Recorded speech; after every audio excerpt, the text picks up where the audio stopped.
ओम शांति।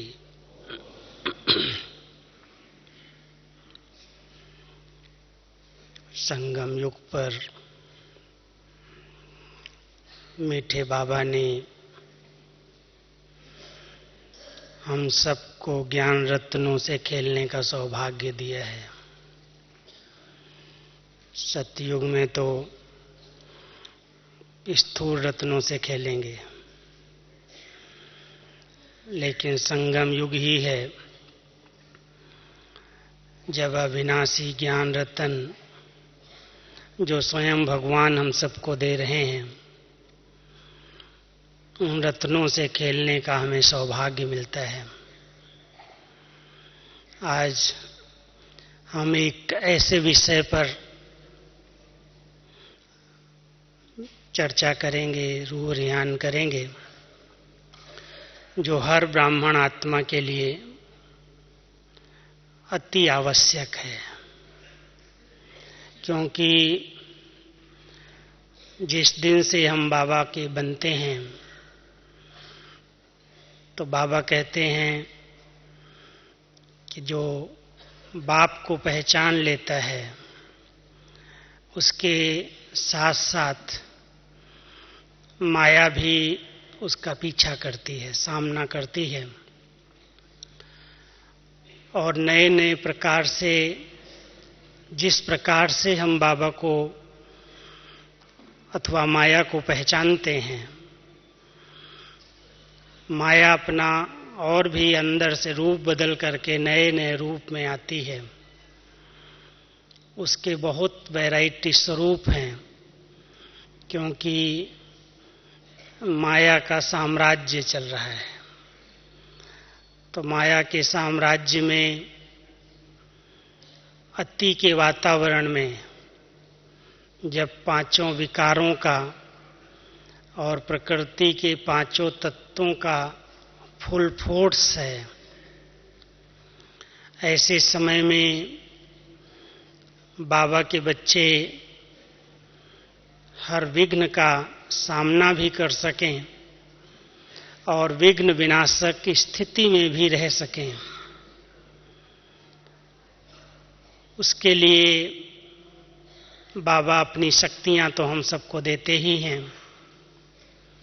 आत्मा तो शक्तिहीन बन गई थी और शक्तिहीन आत्माएं सर्वशक्तिवान की शक्ति से शक्तिशाली अवश्य बनती हैं। लेकिन बाबा कहता है तुम महारथी बनते हो तो माया भी ग्राह का, अजगर का रूप धारण करती है। और गायन भी है, गज को ग्राह ने खाया। ग्राह अजगर को कहते हैं, मगरमच्छ को। अब वो मगरमच्छ कैसे हाथी को पकड़ेगा, वो तो एक कहानी बनाई है। लेकिन प्रैक्टिकल में इस संगम युग पर बहुत अच्छे ज्ञान और योग की रेस करने वाले कई बार सेवाओं में अति व्यस्त होने के कारण अनेक विघ्नों के वशीभूत हो जाते हैं। और जब नए नए प्रकार के विघ्न आते हैं तो आत्मा दिल शिकस्त हो जाती है, निराश हो जाती है, उसे मंजिल बहुत दूर लगती है। ऐसे अनुभव करता है कि बाबा तो कहता है कि बहुत सहज मार्ग है, लेकिन ये सहज मार्ग कई आत्माओं के लिए सहन करने वाला मार्ग बन जाता है। जैसे बहुत कुछ सहन करना पड़ता है, बहुत सामना करना पड़ता है, बहुत युद्ध है, बहुत मेहनत है, और उस मेहनत के कारण जब बहुत कोई हार खाते हैं, बार बार चोट लगती है, बहुत संस्कार नए नए रूप में वार करते हैं, तो आत्मा दिल शिकस्त हो जाती है, निराश हो जाती है। बाबा तो उसे बहुत ऊंचे ऊंचे सम्मान से, बहुत ऊंची नज़र से त्रिकालदर्शी हमारा बाबा है, हमारे तीनों कालों को जानता है और बाबा को निश्चय है कौन सा, कि यही तो मेरे बच्चे कलब कलब के विजयी हैं, इनको ही तो मैंने ऐसा बनाया था, यही तो नई दुनिया के मालिक बने थे। तो बाबा को संपूर्ण निश्चय है, लेकिन बच्चे जब देखते हैं तमोगुणी वायुमंडल, बहुत विकारों का फुल फोर्स, और कईयों के सामने बहुत युद्ध माया की चलती है, तो उस युद्ध के कारण निराश हो जाते हैं, मंजिल स्पष्ट दिखाई नहीं देती। आज एक और हम आपको इस तरफ ध्यान खिंचवाएंगे, क्योंकि नए नए जब बाबा के बच्चे हम बनते हैं, बहुत सारा ग्रुप इस सभा में नया है, कल बाबा के सामने सभी खड़े हुए थे, तो नए बच्चों का जोश तो देखने जैसा होता है, उमंग उत्साह, ऐसे लगता है कि जैसे कोई पंख लग गए हैं, इतनी नशे से बोलते हैं कि अरे भगवान मिल गया, पाना था सो पा लिया, अब क्या रह गया काम, बस। लेकिन जब आगे चलते हैं और भिन्न भिन्न छिपे हुए संस्कार जब सामने आते हैं, तो लगता है कि बहुत ऊंची मंजिल है। बाबा भी छोटे बच्चे को तो उंगली पकड़ करके साथ देता है, निभाता है, लेकिन थोड़ा सा कोई बच्चा बड़ा हो जाए फिर उंगली छोड़ देता है कि अभी तुम अपने पांव पर चल करके दिखाओ। तो उसको लगता है कि अभी तो मेरा कोई साथी नहीं, मेरा कोई सहारा नहीं। और ये भी ऐसा होता है क्या, परिवार में भी उसे दिखाई देता है। कल भी बाबा कह रहे थे, विश्व परिवर्तक बच्चे, टाइटल बहुत ऊंचा है, लेकिन स्वयं को और परिवार की छोटी मोटी बातों को परिवर्तन नहीं कर पाते हैं। इसलिए एक दूसरे की पर चिंतन, पर दर्शन, पर मत के प्रभाव में जाने से अनेक प्रकार के नए नए विकराल रूप माया के सामने दिखाई देते हैं। और आत्मा जब निराश होने लगती है, उदास होने लगती है, तो मैं समझता हूँ बाबा के हर बच्चे को ये अनुभव है कि बीच बीच में उदासी, निराशा, थकावट, ऐसी कुछ घड़ियाँ आती हैं जो योग में भी बहुत ऐसे लगता है कि भारीपन है, मजा नहीं आता, रस नहीं आता। मुरली भी ऐसे लगती है कि बाबा की मुरली तो वही चलती है, कोई नवीनता तो है ही नहीं। आखिर भी बाबा तो यही कहता है ना, अपने को आत्मा समझकर मुझे याद करो। हम घर बैठे भी याद कर सकते हैं, इसमें भी हमारा समय क्यों जाए। ऐसे ऐसे कई नेगेटिव प्रश्न, जैसे जब दुश्मन कभी वार करने वाले होते हैं तो सबसे पहले वो सप्लाई लाइन काट देते हैं, टेलीफोन की, पानी की, बिजली की, जिससे सहज रीति से अटैक कर सकें। तो ऐसे ही माया भी ऐसा अटैक करती है। ये जो सप्लाई लाइन है, ब्राह्मण जीवन की उन्नति के जो साधन हैं, बाबा की मुरली है, अच्छे से अच्छा हमारे को ब्राह्मण परिवार का संग मिला है, यज्ञ का अच्छा ब्रह्मा भोजन मिल जाता है, भोग मिल जाता है, मधुबन है, बाबा की मुरली है। कहते बाबा से तो मिल के आए हैं, मधुबन तो हो के आए हैं, क्या हर साल जाएंगे, एक बार तो हो के आए, सब देख लिया। इस प्रकार के संकल्प, इस प्रकार से जब माया अंदर प्रवेश होती है सूक्ष्म में, तो ये सप्लाई लाइन जो है, जो हम सबको शक्तियां देती है, शक्तियां या तो बाबा से कनेक्शन जोड़ने से मिलती हैं या बाबा की मुरली सुनने से मिलती हैं, अच्छे संग से मिलती हैं, अच्छा अच्छा योग युक्त ब्राह्मणों के हाथ का बनाया हुआ पवित्र भोजन, उससे शक्तियां मिलती हैं। लेकिन अगर संग में ही कोई ना आए, ब्रह्मा भोजन ही अच्छा न लगे, मुरली ही बोर कर दे, खुशी गायब करने वाली हो जाए, और योग में बैठें तो सुस्ती आए, नींद आए, थकावट का अनुभव हो, योग का रस ही ना आए, तो ये सब क्या है? ये सब सप्लाई लाइन माया काट रही है। चेक करना, ये स्रोत अगर कट गए तो शक्तियां कहां से आएंगी?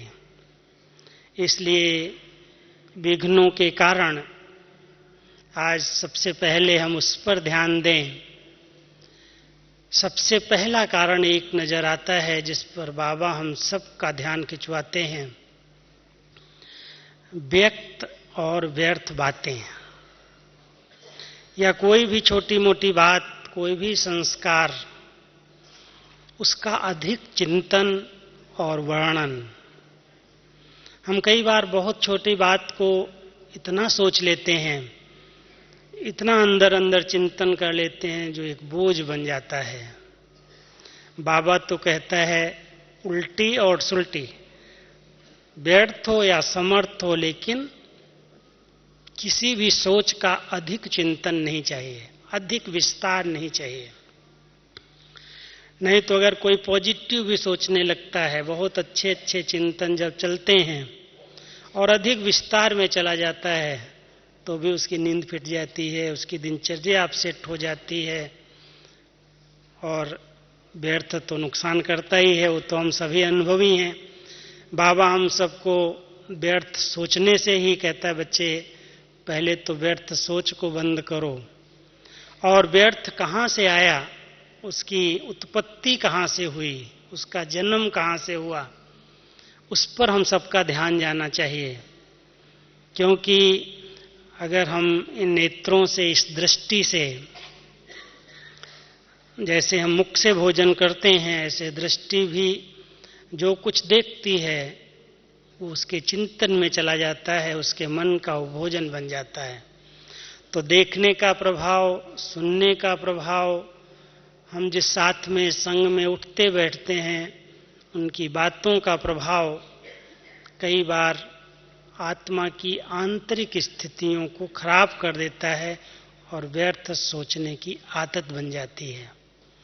और जहाँ व्यक्त और व्यर्थ भाव अंदर प्रवेश हो गए, इसको ही बाबा कहते हैं ये बाह्य मुक्ता है।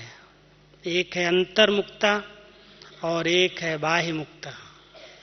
जो अंदर जाना जानते हैं, अंतर्मुखी हो जाते हैं, वो अंदर को देख सकते हैं। तो अभी 3 मिनट के लिए सभी अंतर जा करके अंतर को देखो।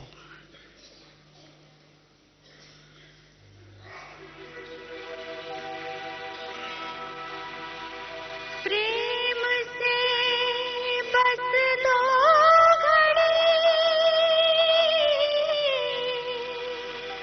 तो सभी बाबा के बच्चे अंतर्मुक्ता के सुख को जानते हैं, और जो अंतर्मुखी रहना जानते हैं वो विघ्नों को दूर से ही परख लेते हैं। कौन सा विघ्न किस रूप में आ सकता है, उन्हें स्पष्ट अनुभव होने लगता है। इसलिए विघ्न आ जाए फिर उसको हम भगाएं, उससे युद्ध करें। मन के अंदर हलचल आ जाए, स्थिति डगमग हो जाए, चेहरे पर क्रोध के चिन्ह आ जाएं, खुशी गायब हो जाए, उसके बाद दुश्मन वार कर ले और फिर शस्त्र याद आए, तो इसका मतलब है हम अंतर्मुखी नहीं रहते हैं। इसलिए हर एक ब्राह्मण को, हर बाबा के बच्चे को, जहां पर भी वो रहता है, जिस स्थान पर रहता है, बाबा ने पिछले साल एक होमवर्क सबको दिया था कि हर एक स्थान, हर एक जोन, सिर्फ सेंटर नहीं, सिर्फ एक व्यक्तिगत घर नहीं, लेकिन पूरे के पूरा जोन निर्विघ्न स्थिति का सर्टिफिकेट ले, कि पूरे ही जोन के जितने भी ब्राह्मण हैं सब कहते हैं मैं बिल्कुल निर्विघ्न हूं और कोई भी विघ्न आए तो मैं उसका सहज सामना करके पार हो सकता हूं, क्योंकि विघ्नों की दुनिया में हम जी रहे हैं। ऐसा तो कोई कहेगा ही नहीं कि विघ्न आएंगे ही नहीं या आते ही नहीं हैं। विघ्नों का काम है आना और हमारा काम है विघ्नों को भगाना, विघ्न जीत बनना। तो विघ्न जीत बनने के लिए विघ्नों के दुनिया में तो कारण आप सब जानते हैं। बाबा ने हम सबको उसकी जड़ बताई है। विघ्नों की जड़ जानते हैं क्या है? सभी समस्याओं की जड़ देह अभिमान है। आत्मा का ज्ञान गुम होने से कितनी प्रॉब्लम्स दुनिया के अंदर खड़ी हुई हैं, हम सभी प्रैक्टिकल देख रहे हैं। चाहे वो उग्रवाद है, आतंकवाद है, जाति भेद के कारण दंगे हैं, झगड़े हैं, कई प्रकार के अनेक हिंसाएं हैं, बलात्कार हैं, विरोध हैं, दुश्मनी है। उन सब की जड़ हर विकार की कहता है बाबा कहता है कि पापों का बाप देह अभिमान है। और जब तक हमने देह अभिमान को अपना मित्र बनाया है तब तक नए नए प्रकार के विघ्न आते ही रहेंगे, वो समाप्त नहीं हो सकते। और विघ्नों को समाप्त करने के लिए बाबा ने हम सबको पहले ही ये पाठ पढ़ाया कि तुम एक चैतन्य आत्मा हो। जितना आत्म अभिमानी स्थिति में रहोगे, जितना अपने स्वस्वरूप में स्थित रहोगे, उतना विघ्नों पर अपने आप विजय हो जाएगी। अपने आप लगेगा कि ये आया, ये बात आ गई, इसने ये कह दिया, चलो ठीक है, मैं आत्मा तो अलग हूं, मुझे इसका प्रभाव नहीं पड़ सकता है। तो जब सोल कॉन्शियस स्थिति में और आत्मा के जो सातों निजी गुण हैं, उन गुणों में आत्मा अपने को संपन्न बनाती जाती है, तो हर विपरीत परिस्थिति का वो सहज सामना कर सकती है। परिस्थितियां ना आए ऐसा नहीं है, लेकिन एक स्वस्थिति हर परिस्थिति पर विजयी बना देती है। अब स्वस्थिति किसने अपनी कितनी मजबूत की है? पहले तो उसका अपना मनन, उसका चिंतन, उसको बुद्धि को बिजी रखने का अभ्यास। मन और बुद्धि जिसकी फ्री है या जिसकी व्यर्थ की तरफ लगी हुई है, वहां ही विघ्नों का प्रवेश होता है, उसको प्रवेश मिल जाता है।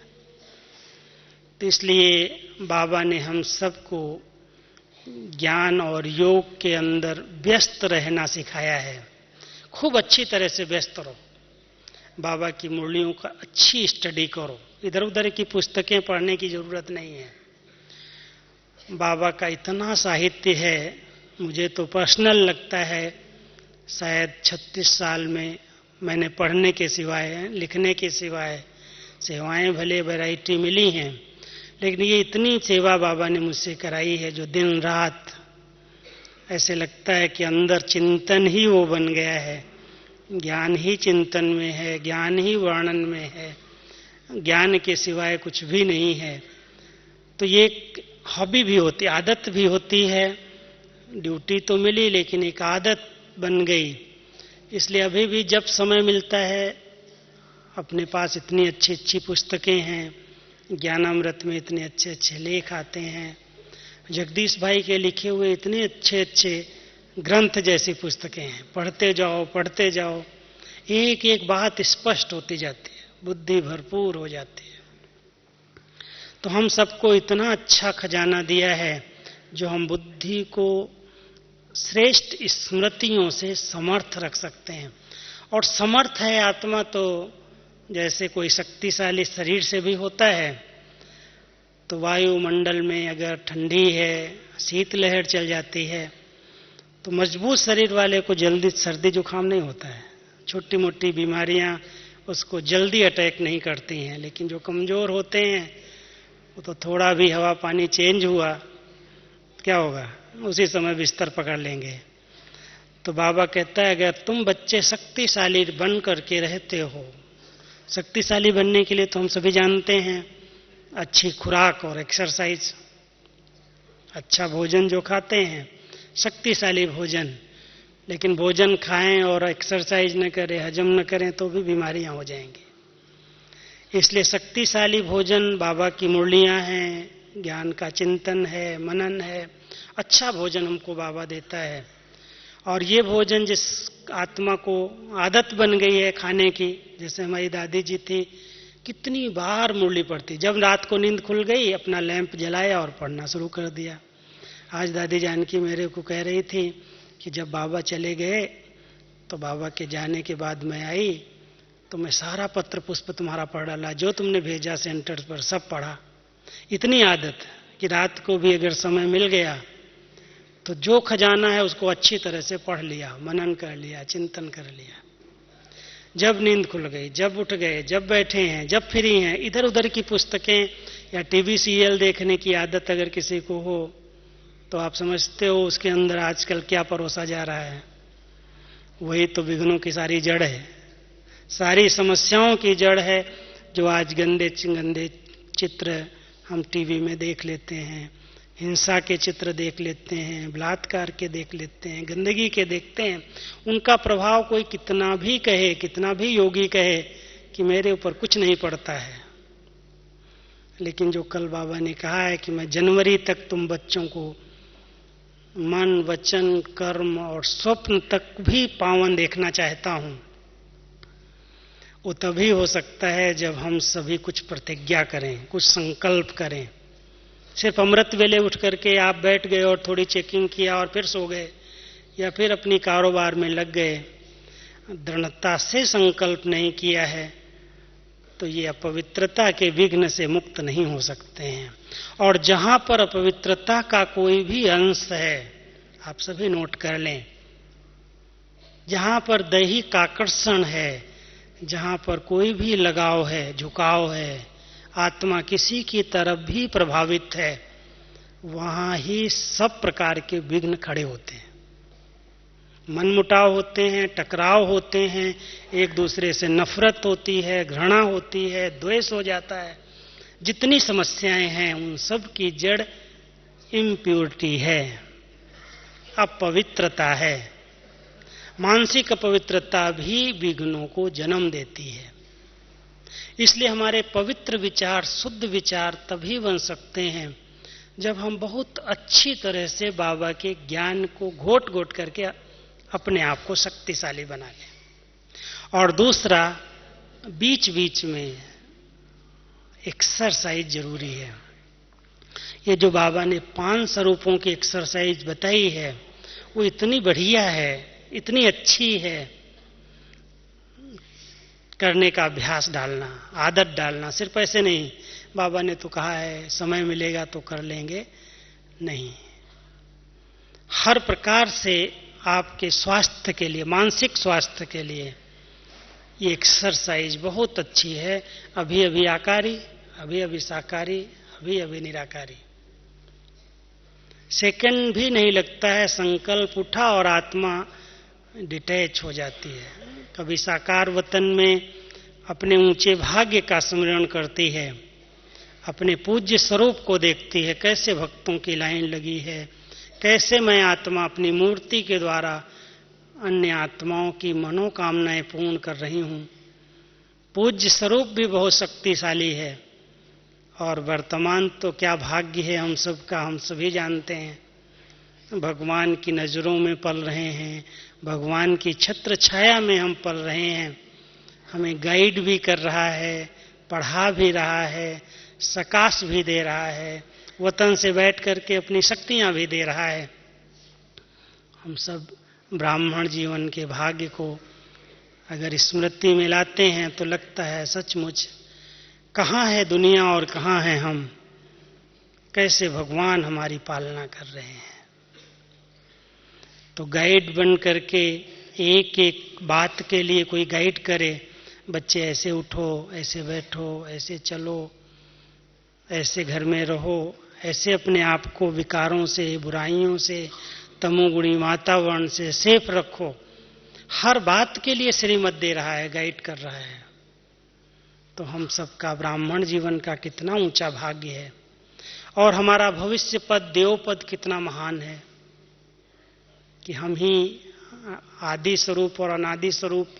कल जो बाबा ने स्मृति स्वरूप बताया कि बच्चे अनादि स्वरूप में कितनी आपके अंदर चमक है, कैसे बाबा के साथ चमकते हुए स्वरूप में परमधाम में निवास करते हो, और फिर जब आदि काल सतयुग में आते हो तो भी शरीर और आत्मा दोनों ही पावन है।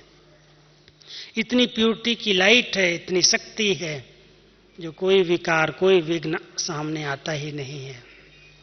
तो हम ये ड्रिल करते हैं, साकारी ड्रिल है, अपने पूज्य स्वरूप की स्मृति, अपने ब्राह्मण स्वरूप की स्मृति और अपने भविष्य देव स्वरूप की स्मृति। लेकिन इससे भी जब हम पार चलते हैं तो अपने अव्यक्त रूप में, लाइट रूप में, फरिश्ते रूप में बाबा को वतन में देखते हैं, और अपनी उस डबल लाइट स्थिति में बैठ करके बहुत हल्के होकर के विश्व भ्रमण करते हैं और आत्माओं को शक्तियां दान करते हैं फरिश्ते स्थिति में। और उससे भी ऊंची स्थिति जो निराकारी स्थिति है, बीज रूप की स्थिति है, जिसमें विकर्म विनाश हो जाते हैं, आत्मा के संस्कार परिवर्तन हो जाते हैं। तो ये ड्रिल 5 स्वरूपों की, साकारी, आकारी और निराकारी स्वरूप में करने का अगर अभ्यास है तो आत्मा निरंतर शक्तियों से संपन्न है। और शक्तिशाली स्थिति में अगर वो रहती है तो परिस्थितियां उसके लिए क्या बड़ी बात है, आएंगी, खत्म हो जाएंगी। बातें किसके आगे नहीं आती हैं, इसलिए आएंगी और आकर के टकरा के वापस चली जाएंगी। लहरें आए ही नहीं, बाल आए ही नहीं और कहे मैंने विजय प्राप्त कर ली, तो उसको विजयी कौन मानेगा। तो हम सभी बाबा के बच्चे विजयी माला के विजयी रतन हैं। इस स्मृति को बढ़ाओ। मैं आपको इस देहाभिमान को समाप्त करने के लिए उसकी 2 निशानियां सुनाता हूं। आप सभी जानते हैं, जिसमें देहाभिमान थोड़ा भी अंश मात्र है, अभी तक रहा हुआ है, उसे कोई न कोई बात का अभिमान जरूर रहता है। मेरे जैसा बुद्धिमान कोई नहीं है, मेरे जैसी समझ किसी के पास नहीं है, मेरी जैसी सेवा कोई नहीं कर सकता है, मैं तो सब जानता हूं, मेरा अनुभव है मेरे को इस बात का। अभिमान, और अभिमान के कारण क्रोध, और क्रोध के कारण रोब, जो बाबा ने उसका कहा अंश, कल का ना रोब का अंश, ये क्रोध का अंश रोब है। रोब समझा ना मुरली से बाबा की, ध्यान गया होगा। बाबा बहुत सूक्ष्म लिए जा रहा है, 4 बातों की चेकिंग बताई प्योरिटी के अंदर। उसमें सबसे पहले कहा अपनी वृत्तियों को चेक करो, ये वृत्तियां अनासक्त हैं, ये वृत्तियां बिल्कुल उपराम हैं, वृत्तियों को चेक करो। फिर दूसरा कहा अपने संबंध संपर्क में शुभ भावना और शुभ कामना को चेंज करो। हमारे पास एक प्रश्न आया है अभी अभी, शुभ भावना और शुभ कामना में अंतर क्या है। भावनाएं हमारी हैं, अच्छी हैं, लेकिन जब तक एक इच्छा शक्ति नहीं होती, विल पावर नहीं होती है, तब तक उन भावनाओं को स्वरूप नहीं दिया जा सकता है। अगर हम भावनाओं को स्वरूप देना चाहते हैं तो बहुत दृढ़ता की, इच्छा शक्ति की जरूरत है। इच्छा शक्ति माना कामना, शुभ कामना। तो शुभ भावनाएं तो हम कई बार रखते भी, अपने प्रति भी, सबके प्रति भी, सबका भला हो, लेकिन अगर उसके साथ कामना नहीं है, इच्छा शक्ति नहीं है, शुभ विल पावर नहीं है, तो भावनाएं प्रैक्टिकल स्वरूप नहीं लेती हैं। इसलिए दोनों शब्द बाबा प्रयोग करते, शुभ भावना, शुभ कामना। तो प्योरिटी की एक हाईएस्ट स्टेज है जब आत्मा संबंध संपर्क में आती है। तो कई बार कईयों की छोटी मोटी बातें जो अच्छी नहीं हैं, नहीं होनी चाहिए, वो नोट हो जाती हैं, और जरा भी अगर हमारे दिल में समा गई, नोट करना अलग चीज, लेकिन अंदर चली गई, तो उसके प्रति जो नफरत है, घृणा है, वैर है, ये इम्प्योरिटी है। इसको कल बाबा ने बहुत गहराई से स्पष्ट किया कि बच्चे 4 बातें चेक करो। एक वृत्तियों को चेक करो, दूसरा अपनी भावनाओं को चेक करो, संबंध संपर्क में। और तीसरा व्यर्थ बोल, जो व्यर्थ बोल कभी कभी निकलते हैं, और उसमें व्यर्थ बोल पर अंडरलाइन कराया रोब वाले बोल, जिसको क्रोध का अंश कहा है। अगर क्रोध का अंश है हमारे अंदर, भले हम ऊपर से गुस्सा नहीं कर रहे हैं, चिड़चिड़े भी नहीं हैं, लेकिन बात बात में उसको आंख दिखा दें, उसे ऐसे बात करें जो समीप ना आ पाए, डरवा दें, डर जाए हमारे सामने आने से, ये रोब कहलाता है। ये अहंकार का दूसरा भाई है। इसलिए चौथी बात थी उसमें व्यर्थ संकल्प की। तो व्यर्थ संकल्प, व्यर्थ वृत्तियां, व्यर्थ बोल और व्यर्थ कामनाएं, जिसको शुभ भावना और शुभ कामना में परिवर्तन किया। ये 4 बातों को चेक करो, ये प्योरिटी की हाईएस्ट स्टेज है। तो जब आत्मा अपने इस प्रकार की चेकिंग करती कि अभिमान के कारण विघ्न आ रहे हैं, दूसरा किसी का कोई थोड़ा सा भी अपमान कर दे, कहता मेरी इज्जत ले ली इसने, तो मेरे को बीच में टोक दिया, मेरे को सबके बीच में इसने क्यों कहा। अभिमान के बाद अपमान की जो फीलिंग्स हैं वो भी सेंटर के अथवा स्थान के वायुमंडल को अनेक विघ्नों में बदल देती है। कोई भी आत्मा सम्मान तो चाहती ही है, आप कहो नहीं, लेकिन चाहे जो भी हो, छोटा हो बड़ा हो, सम्मान तो चाहिए ही हर एक को। और बाबा हम सबको सिखा रहे हैं, बच्चे सम्मान मांगो नहीं, मांगने से नहीं मिलता है, तुम देते जाओ, तुमको उसका रिटर्न जरूर मिलेगा। देना सीखो, और देंगे नहीं और मांगते रहेंगे, दें सभी हमें, तो देंगे नहीं कोई भी, मांगने से नहीं मिलेगा। इसलिए जो अपमान की फीलिंग है या अभिमान है जो अंदर का, वो श्रेष्ठ स्वमान से ही समाप्त हो सकता। वो भी मान है एक, वो अभिमान है, वो अपमान है, और वो स्वमान है, स्वयं का मान, खुद जो करना जानता है, स्वयं को मान देता है। बाबा हम सबको खुद कहता है, वैसे कहता मियाँ मिट्टू नहीं बनो, अपनी बड़ाई नहीं करो, लेकिन ये बड़ाई नहीं है, एक रियलिटी है कि जो बाबा के टाइटल हैं, बाबा का एक एक बच्चा उसका मास्टर है। कल बाबा ने कहा मास्टर मेरे से बड़ा है। अगर बाबा विश्व कल्याणकारी है तो बाबा कहता तुम बच्चे मेरे मास्टर विश्व कल्याणकारी हो। तो हम 500 मान आपको स्मृति में दिलाते हैं, जो हर विघ्न के लिए, उसका सामना करने के लिए बहुत अच्छे शस्त्र हैं। सबसे पहला एक सम्मान जिसको बाबा कहता है बार बार स्मृति में लाओ, मैं मास्टर सर्वशक्तिवान हूं। बाबा सर्वशक्तियों का भंडार है, अथॉरिटी है, लेकिन हम बच्चों को सर्वशक्तियां वरदान के रूप में दी हैं। अगर हम इस स्मृति में रहते हैं, सर्वशक्तिवान की संतान में मास्टर सर्वशक्तिवान हूं, ये सर्व शक्तियां मेरी सेवाधारी हैं, मेरे आर्डर पर चलने वाली हैं, तो ये एक सम्मान मैं समझता हूं अनेक प्रकार की फीलिंग्स से प्रूफ बना देता है। क्योंकि सहन करने की भी शक्ति है, तो सामना करने की भी शक्ति है, तो परखने की और निर्णय करने की भी शक्ति है। कहां पर किस शक्ति का प्रयोग किया जाए, अगर समय पर वो शक्ति याद आ गई तो विजयी बन जाएंगे। इसलिए बार बार अपनी सर्व शक्तियों से संपन्न स्थिति को ये टाइटल दो कि मैं आत्मा मास्टर सर्वशक्तिवान हूं। और दूसरा, मैं मास्टर विघ्न विनाशक हूं, विघ्न हरता हूं, विघ्न उत्पन्न करने वाला नहीं। कई लोग विघ्न पैदा कर देते हैं, होगा कुछ भी नहीं, छोटी सी अगर बात होगी नेगेटिव, कोई व्यर्थ, उसको इधर बता के उधर बता के, इधर सुना के उधर सुना के, वायुमंडल में फैला करके छोटी सी बात को इतना बड़ा रूप दे देते हैं, जो छोटी सी बात एक पहाड़ का रूप बन जाती है। लगता बहुत बड़ा विघ्न आ गया, वायुमंडल खराब हो गया, सेंटर का वायुमंडल ही अच्छा नहीं, क्या हुआ,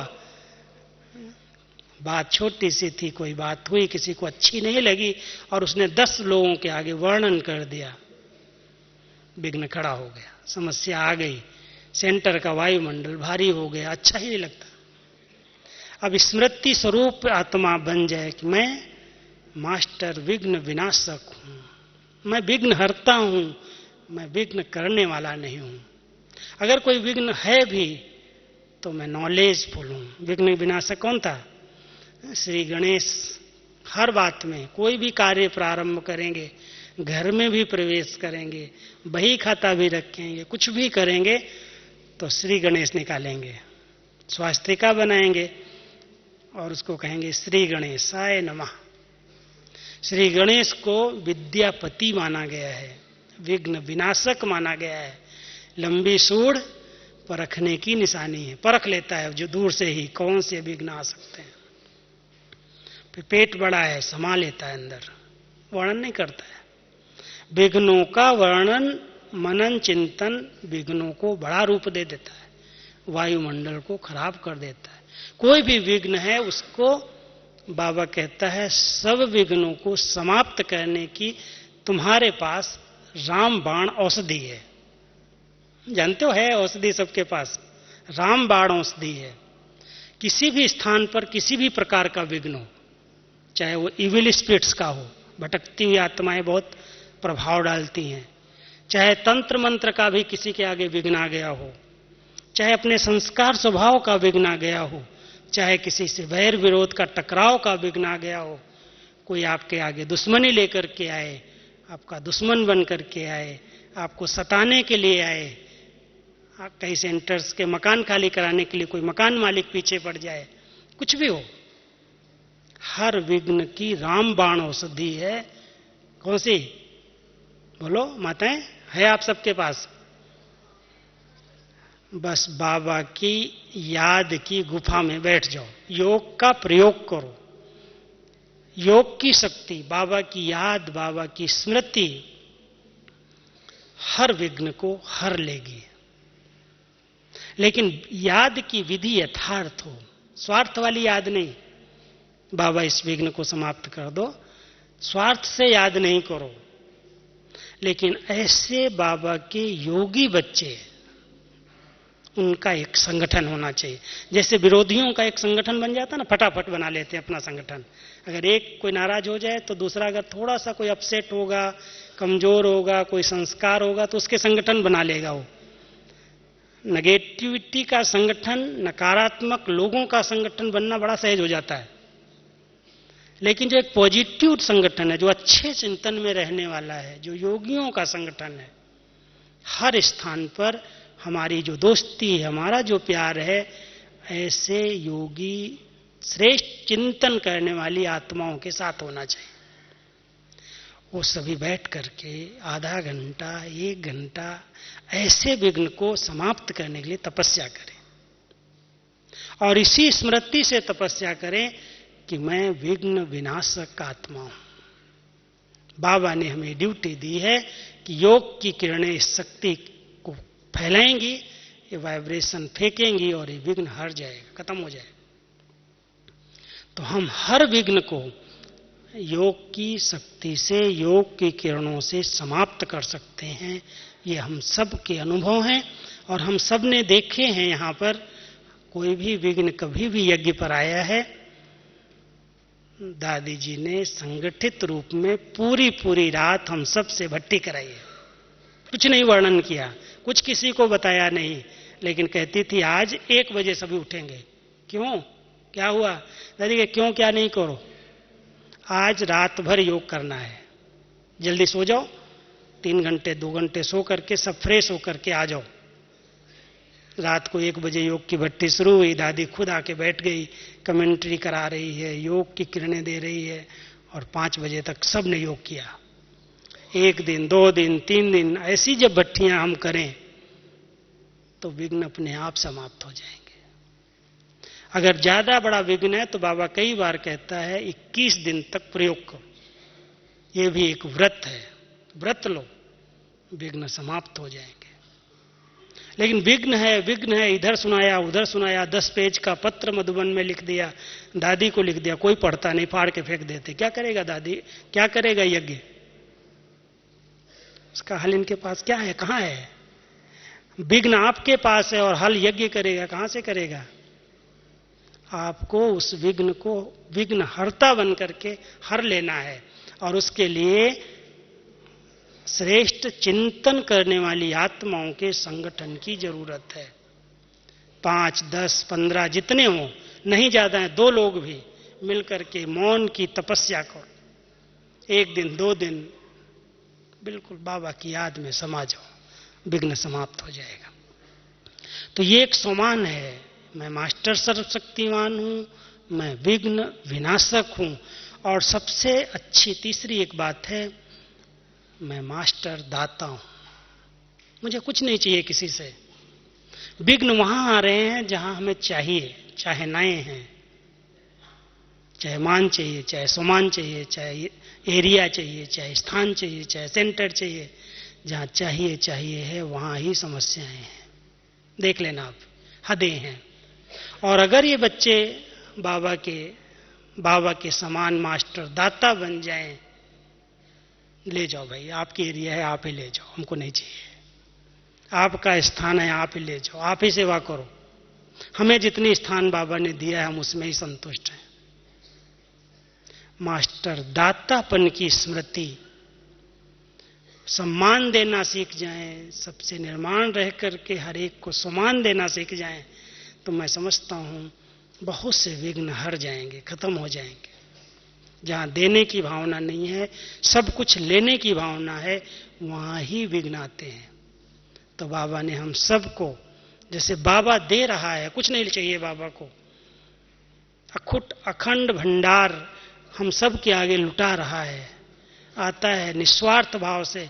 हम तो याद करते हैं 40 वर्षों से अव्यक्त रूप में क्या स्वार्थ था ब्रह्मा की आत्मा का, लेकिन बच्चों की सेवा करके नई दुनिया बनानी है, बाबा ने हमें निमित्त बनाया है। एक ही शुभ भावना और शुभ कामना का संकल्प कि मैं बच्चों के साथ वापस जाऊंगा। नई दुनिया बनानी है, जब तक बनी नहीं है तब तक परमधाम का गेट नहीं खुलेगा। 40 वर्ष हो गए हैं हम सब की पालना करते हुए, अव्यक्त वतन में रहने वालों को, जिसको साकार से कोई बंधन नहीं है, सब बंधन छोड़ करके चला गया, वो इस प्यार के बंधन में बंधा हुआ है। हम सबको संपन्न संपूर्ण अपने समान बनाने के लिए हम विघ्नों में ही लड़ते रहेंगे, आपस में ही टकराते रहेंगे, बाबा के समान कब बनेंगे? इसलिए बाबा कहता है बच्चे मास्टर दाता बन जाओ, हर एक को दो, जो चाहिए दे दो। जो आपके पास बाबा ने आपको सब कुछ दिया है, इतना मान दिया है, इतना सम्मान दिया है, इतना सब भरपूर किया है, तुम क्यों कंजूसी करते हो? तुम भी दो। देने से बढ़ जाएगा, घटेगा नहीं, खुटेगा नहीं, आ जाएगा। तो ये तीसरा सोमान है। और चौथा सोमान है मैं विजयी रतन हूं।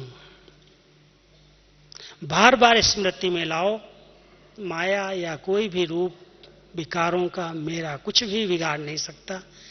मैंने तो कलप कलप विजय प्राप्त की थी, मेरे सिवाय और कौन विजयी बनेगा? इसलिए मैं विजयी रतन हूं, एक बहुत अच्छा सम्मान है। और मैं मास्टर रचयिता हूं। रचयिता रचना का ख्याल करता है, सारी विश्व की आत्माएं रचना हैं। क्यों? एक बेहद के दृष्टिकोण से आप सभी नोट करें कि हम सब पूज्य और पूर्वज आत्माएं हैं। आदि देव के साथ साथ इस कल्प वृक्ष के तने में बैठ करके तपस्या करने वाली आत्माएं हैं। इस सारे वृक्ष को शक्तियों की सकाश देने वाली आत्माएं हैं। इसलिए इतने ऊंचे समान में बैठ करके अपनी रचना को शक्तियों का दान दो। अगर हम सभी विघ्न विनाशक आत्माएं हैं तो ये सेवा करूं, यहां जाऊं, ये इस स्थान पर जाऊं, बाबा कहता संदेश देने की सेवा कर लो। जहां हदें हैं, जहां टकराव हैं, जहां पर कोई रुकावटें हैं, उसमें प्लीज नहीं जाओ। सकाश दो, शक्ति दो, मनसा सेवा करो, अच्छे वाइब्रेशन दो, शुभ भावना रखो। सारे वृक्ष की रचना को गति सदगति देने की सबसे अच्छी विधि है हम आत्माएं कल्प वृक्ष के नीचे आदि देव के साथ बैठ करके शक्तियों की सकाश दें। इसलिए कल बाबा की मुरली में इशारा था, अपनी मनसा सेवा को, मनसा स्थिति को बढ़ाओ। दुखियों की पुकार सुनो, आवाज सुनो और सुन करके उन पर उपकार करो। समय की ये पुकार है। तो हम सभी बाबा की पुकार, समय की पुकार, एडवांस पार्टी की पुकार सुनते हैं और सुन करके अब बाबा के कार्य में मददगार बने, मास्टर रचयिता बन करके। तो हम सब बाबा के बच्चे, किसी भी प्रकार का विघ्न हुआ, आपको लगता हो कि मेरे मार्ग में मुझे ऊंची स्थिति बनाने में ये बात रुकावट डाल रही है, मैं कहूंगा कि भगवान के घर में आए हो, आप सभी उस विघ्न को, चाहे वो काम विकार का विघ्न है, चाहे क्रोध का विघ्न है, चाहे अहंकार का विघ्न है, आपके मार्ग में जो विघ्न है, पहले उनको चेक करो। स्वयं को चेक करो, स्वयं को दुआएं दो और उस विघ्न को स्वाहा करके यज्ञ में जाओ। और फिर जो आपके संबंध संपर्क में विघ्न है, उनको भी महसूस करके उन विघ्नों का कारण क्या है और उसका निवारण क्या है। खुद को खुद ही निवारण करना है, दूसरा कोई करने वाला नहीं है। इसलिए हर सब्जेक्ट की अथॉरिटी बन करके, ज्ञान योग धारणा और सेवा की अथॉरिटी बन करके हम विघ्न हर्ता बन जाएं, तो हम बाबा के कार्य में सहज सहयोगी हो जाएंगे। बाबा ने आज बहुत अच्छे शब्दों में कहा कि जो बच्चे अशरीरी रहने का अभ्यास करते हैं वो मेरे मददगार हैं। जो योग के गहन अनुभव में रहते हैं, अशरीरी स्थिति में रहते हैं, जो आत्म अभिमानी स्थिति में रहते हैं, जो अंतर्मुक्ता की गुफा में रहते हैं, जो व्यर्थ चिंतन और पर चिंतन से मुक्त होकर के रहते हैं, वो विघ्न विनाशक बन करके अपने और अपने परिवार के सब विघ्नों को समाप्त कर सकते हैं। वही सच्चे स्वरूप में बाबा की स्थापना में मदद कर रहे हैं। और हम सभी यही संकल्प लें कि हम नई दुनिया बनाने वाले हैं, कंस्ट्रक्शन करने वाले हैं। कोई भी डिस्ट्रक्शन का कार्य, कोई की स्थिति को बिगाड़ने का कार्य मैं आत्मा नहीं कर सकती हूं। सबकी स्थितियां अच्छी से अच्छी बने और मैं अपनी अच्छी स्थिति से बाबा के कार्य में मददगार बनूं। तब कहेंगे ये आत्मा विघ्न विनाशक आत्मा है, ये माया जीत विजयी आत्मा है, ये भगवान की राइट हैंड, राइट भुजा है। ओम शांति।